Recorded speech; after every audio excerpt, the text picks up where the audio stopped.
नमस्कार, lead India के इस वीडियो में आपका बहुत बहुत स्वागत है। दोस्तों, आज के इस वीडियो में मैं बताऊंगा कि कपल किन गलतियों के कारण कोर्ट मैरिज के बाद भी फंस जाते हैं।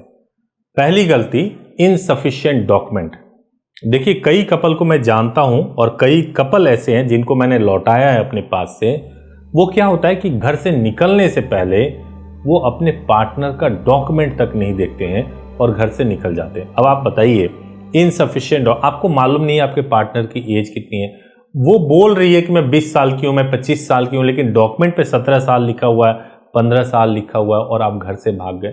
तो ज्यादातर टाइम कोर्ट मैरिज हो जाने के बावजूद भी अगर आपने इनसफिशिएंट डॉक्यूमेंट की वजह से कोर्ट मैरिज किया है तो आपको बहुत नुकसान उठाना पड़ सकता है, क्योंकि जब आप किसी वकील के पास जाएंगे तो कुछ ऐसे तो मिल ही जाएंगे जो आपका फर्जी डॉक्यूमेंट लेकर के या फर्जी कोई कागज लगा करके कोर्ट मैरिज करा दें, लेकिन उसके बावजूद वो कोर्ट मैरिज वैलिड नहीं होता और आपकी जिंदगी पूरी तरह से बर्बाद हो जाती है।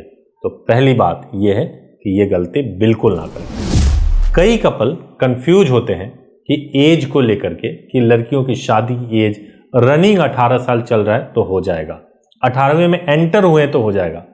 बहुत बड़ी गलती है। 18वें में एंटर होके या 21वें में एंटर होने के बाद से कोर्ट मैरिज नहीं होता। जब तक आपकी एज पूरी नहीं है, 18 कंप्लीट नहीं किया, 21 कंप्लीट नहीं किया, तब तक आप कोर्ट मैरिज नहीं कर सकते, इलीगल होता है। जो तीसरी जो गलती होती है जो कपल करते हैं कोर्ट मैरिज के दौरान और या कोर्ट मैरिज के बाद, ओवर कॉन्फिडेंस में रहते हैं। मुझे नहीं लगता कि भाई मेरे पेरेंट्स हमारे खिलाफ कंप्लेंट कराएंगे या कुछ ऐसे नहीं रहते हैं, मतलब वो कॉन्फिडेंस में ही जीते रहते हैं। लेकिन बाद में जैसे ही उनकी शादी हो जाती है, उसके 4 दिन 6 दिन के बाद पता चलता है कि लड़की के घर वाले थाने चले गए, वहां पे जाकर के केस रजिस्टर्ड करा दिया। अब उसके बाद से आपको लगता है कि अब हम क्या करें, तो उस वक्त इंटीमेशन भिजवाया जाता है, जो कि पहले दिन भिजवा देना चाहिए था। उस वक्त इंटीमेशन भिजवाएंगे, वो 4 दिन के बाद पहुंचेगा, केस तो पहले ही हो गया, तो इंटीमेशन भिजवा के भी क्या फायदा हुआ। आपको पहले भिजवाना था ताकि केस ना हो, FIR ना हो। अब FIR होने के बाद आपने इंटीमेशन भिजवाया तो आपको हाई कोर्ट भी जाना पड़ेगा, केवल ये सबूत दिखाने के लिए कि आपने पुलिस को अप्रोच किया है, पुलिस को बताया है, उसके बावजूद भी पुलिस ने आपके खिलाफ केस रजिस्टर्ड करा लिया। तो इंटीमेशन लेटर पहले भेजना चाहिए, उसका असर ज़्यादा पहले होता है कि आप एडवांस बुक कराइए और उसके बाद से शादी के तुरंत बाद, यानी कि आज शादी हुई तो कल भेज दीजिए उसको, ताकि वो चला जाए और टाइमली पुलिस को इन्फॉर्मेशन मिल जाए कि आप लोग कहीं भागे नहीं है, आपने किसी का अपहरण नहीं किया, लड़के ने किसी का अपहरण नहीं किया हुआ है, शादी हुई है और उस शादी की सूचना बकायदा आपकी पत्नी पुलिस को दे रही है सही तरीके से। तो ये जरूर करना चाहिए। तो ये एक बहुत बड़ा जरूरी स्टेप होता है।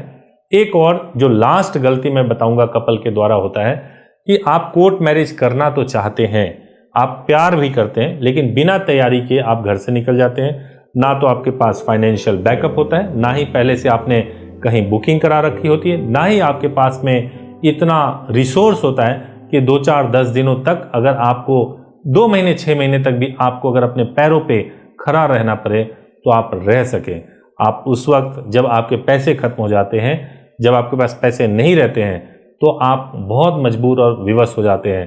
तो इस बात का भी ध्यान रखिए कि कोर्ट मैरिज करने के लिए जाएं तो थोड़ा बैकअप लेकर के जाएं। हो सकता है दोनों ही परिवार ना माने और आपको अपने तरीके से अपना घर चलाना पड़े। ये तभी हो सकता है जब आप ठीक तरीके से कोर्ट मैरिज करेंगे। तो ये गलतियां थी जो प्रायः कोर्ट मैरिज के बाद करते हैं कपल, और इन गलतियों का खामियाजा भी भुगतते हैं। वीडियो अच्छा लगा हो तो जरूर इसको लाइक कीजिएगा, चैनल को सब्सक्राइब कीजिएगा। Thank you so much for watching this video. Thank you so much.